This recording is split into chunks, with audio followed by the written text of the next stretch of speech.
Hello guys, welcome back to our YouTube channel. എല്ലാവരും സുഖമായിട്ടിരിക്കുന്നു എന്ന് വിശ്വസിക്കുന്നു. ഇന്ന് ഞങ്ങൾ സഫാരി മോളിൽ വന്നിരിക്കുകയാണ്. അപ്പോൾ അതിൻ്റെ കുറച്ച് വിശേഷങ്ങളാണ് കേട്ടോ ഈ വീഡിയോയിൽ. വെക്കേഷനായിട്ട് ഞങ്ങൾ നാട്ടിലോട്ട് ട്രാവൽ ചെയ്തിട്ടുണ്ടായിരുന്നില്ല. അങ്ങനെ ബോറടിച്ചിരുന്നപ്പോഴത്തേക്ക് ജസ്റ്റ് സഫാരി മോളിൽ വരെ ഒന്ന് പോകാമെന്ന് പ്ലാൻ ഇട്ടു. ഓൾ ഓഫ് എ സഡൻ എടുത്ത പ്ലാനാണ് കേട്ടോ. അങ്ങനെ പോയപ്പോൾ എടുത്ത വീഡിയോ ആണ്. ഈ ഫ്ലവർ ക്ലിപ്സ് ഇപ്പോൾ ഭയങ്കര ട്രെൻഡിങ് ആണല്ലോ. അങ്ങനെ ജസ്റ്റ് അതൊക്കെയൊന്നും ഞാൻ നോക്കി. പക്ഷെ ഞാനൊന്നും മേടിച്ചില്ല അവിടെ നിന്ന്. എനിക്ക് കുറച്ച് എക്സ്പെൻസീവായിട്ടാണ് തോന്നിയത് കമ്പാരിറ്റീവ്ലി വേറെ ഷോപ്സ് വെച്ച് നോക്കുമ്പോൾ. പിന്നെ ലഞ്ച് കഴിക്കാനായിട്ട് നമ്മൾ ദേപ്പുട്ടിലാണ് പോയത് കേട്ടോ.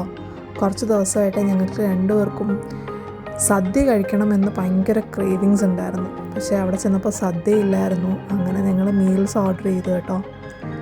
നല്ല വാഴയിലയിൽ നല്ല ചോറും അവിയലും തോരനും മീൻകറിയും സാമ്പാർ പിന്നെ അച്ചാർ ചമ്മന്തിയൊക്കെ കൂട്ടി നിങ്ങൾക്ക് ഫുഡ് കഴിക്കാൻ തോന്നുന്നുണ്ടെങ്കിൽ നേരെ ദേപ്പുട്ടിലോട്ട് വിട്ടോ കേട്ടോ. ഉറപ്പായിട്ട് നിങ്ങൾക്ക് ഫുഡ് ഇഷ്ടപ്പെടും. എനിക്ക് ഒരുപാട് ഇഷ്ടപ്പെട്ടു കേട്ടോ. എനിക്ക് വാഴയിലയിൽ ഫുഡ് കഴിക്കുന്ന ഭയങ്കര ഇഷ്ടമാണ്.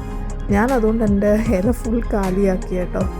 ജോബിയുടെ ഇല പക്ഷേ അപ്പോഴും കാര്യമല്ലായിരുന്നു. ജോബി കുറേയൊക്കെ മാറ്റി വെച്ചിട്ടുണ്ടായിരുന്നു. അത് കഴിഞ്ഞിട്ട് ഞങ്ങൾ കുറച്ച് നേരം അവിടെ വർത്താനമൊക്കെ പറഞ്ഞു നിന്ന്. നിങ്ങളിങ്ങനെ മോളിൽ പോയിട്ട് താഴോട്ട് നോക്കിക്കൊണ്ട് നിൽക്കാറുണ്ടോ?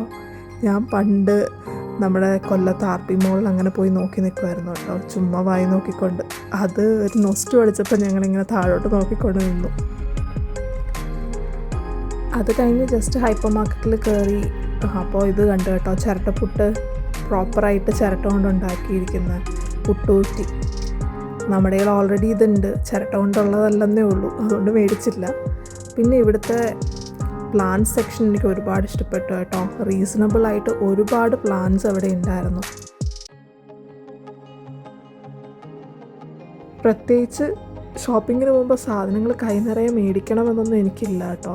ഓൾമോസ്റ്റ് ഗേൾസിന് ഇത് റിലേറ്റ് ചെയ്യാനായിട്ട് പറ്റും. ജസ്റ്റ് പ്രോഡക്റ്റ്സൊക്കെ ഒന്ന് നോക്കി പ്രൈസൊക്കെ അറിയുമ്പോൾ തന്നെ കുറച്ച് സന്തോഷം കിട്ടും കേട്ടോ. അങ്ങനെ കടയിൽ അങ്ങോട്ടും ഇങ്ങോട്ടും നടന്ന് കുറച്ച് സാധനങ്ങളൊക്കെ നോക്കി ഷാമ്പും കണ്ടീഷണറും ഒന്നും ഞാൻ അവിടെ നിന്ന് മേടിച്ചിട്ടുണ്ടായിരുന്നു. അപ്പോൾ അങ്ങനെ നല്ലൊരു ദിവസമായിരുന്നു. ഇത്രയേ ഉള്ളൂ കേട്ടോ ഇന്നത്തെ video. Thanks for watching and stay tune for the next video. By.